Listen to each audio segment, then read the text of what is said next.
Sir जो 3 dead body मिली है sir, और उसके गड्ढे के अंदर क्या मामला है?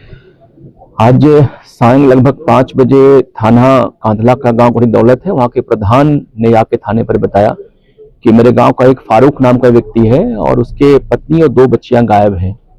तत्काल हमारे चौकी इंचार्ज गंगेरू, हमारे एसएचओ कांधला सतीश मौके पे आए और फारूक जिसकी पत्नी और बच्चे गायब थे उससे उन लोगों ने सख्ती से पूछताछ की और उसने बताया कि मेरी पत्नी के साथ मैं और हमारे 5 बच्चे घर में रहते, बहुत गरीब मैं था और मैं होटल पे काम करता, रोटी बनाने काम करता था मैं। हमारी पत्नी विगत 1 महीने पहले, चूंकि मैं गरीब था और हमारी शादी मंसूरपुर मुजफ्फरनगर में हुई थी, वो हमसे कुछ पैसे मांग रही थी, इसको लेके हमारा विवाद हो गया था और बिना वो बुर्का और नकाब के अपने मैके चली गई अपनी छोटी बच्ची को लेकर के।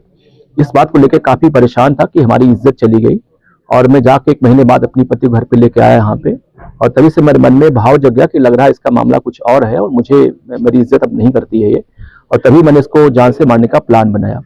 दिनांक 9-10 की रात्रि में लगभग 12 बजे हमारे 5 बच्चे सो रहे थे, तो मैंने पत्नी को चाय के बहाने उसको जगाया। जैसे चूल्हे पे आंगन में आई वो और मैं पहले से कट्टा लेके आया था और मैंने उसके पीछे से गोली बजा, उसकी तत्काल मौत हो गई।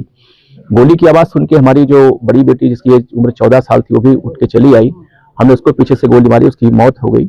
और उस गोली की आवाज को सुन के हमारी सबसे छोटी बेटी जिसकी लगभग 6 साल थी वो भी उठ के चली आई, हमने गला दबा के उसकी भी हत्या कर दी।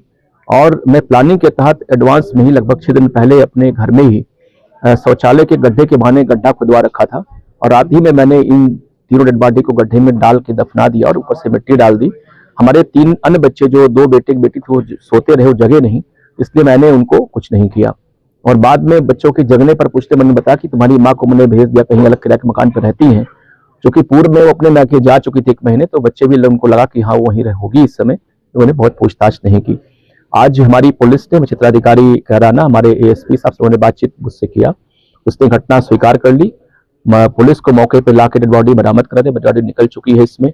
हम लोग डेड बॉडी को पीएम के लिए भिजवा रहे हैं और फारूक हमारे हिरासत, उससे हमारी डिटेल और पूछताछ हो रही है। उसने पूरी घटना कारित करना स्वीकार किया है। उसके फादर जो दाऊद है उन्होंने पूरी घटना बताई कि साहब मुझे शक था कि कुछ घटना इसने कारित की है, इसलिए मैंने प्रधानगिरी पुलिस को बताया था। क्या हत्या में कोई तमंचा या कुछ? जी बिल्कुल, जो आला कत्ल है वही बरामद हो गया है, कारतूस बरामद हो गया है, डेड बॉडी बरामद हो गई है। घटना का लगभग मोटिव भी क्लियर हो गया है इसमें। तो मुझे लगता कि एक झूठी शान के खातिर कि हमारी पत्नी बिना बुर्के के, बिना नकाब के चली गई, अभी पहला मोटिव तो ही निकला है, लेकिन और भी हमारी पुलिस इसमें बातचीत कर रही है, कहीं कोई और भी इसमें एंगल ना हो उसके पत्नी की हत्या का, इस बात को लेकर हमारी जांच चल रही है। कई दिन तक वर्क करता रहा, गड्ढा खुदवाया सर?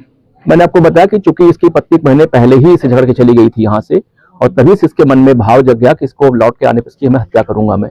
तो ये जाके कैराना से एक व्यक्ति से तमंचा परचेज करके ले आया था। ये घर में शौचालय के गड्ढे के बहाने इसने गड्ढा खुदवा लिया था और पत्नी के आने के 8 दिन तक इसने प्रतीक्षा किया और रात में मौका देखते जब इसके बच्चे सो गए तब इसने घटना कारित की, लेकिन दुर्भाग्य से इसके 2 बच्चे जग गए और अब घटना का भेद न खुले, इसलिए इसने दोनों बच्चों की इसने हत्या कर दी थी।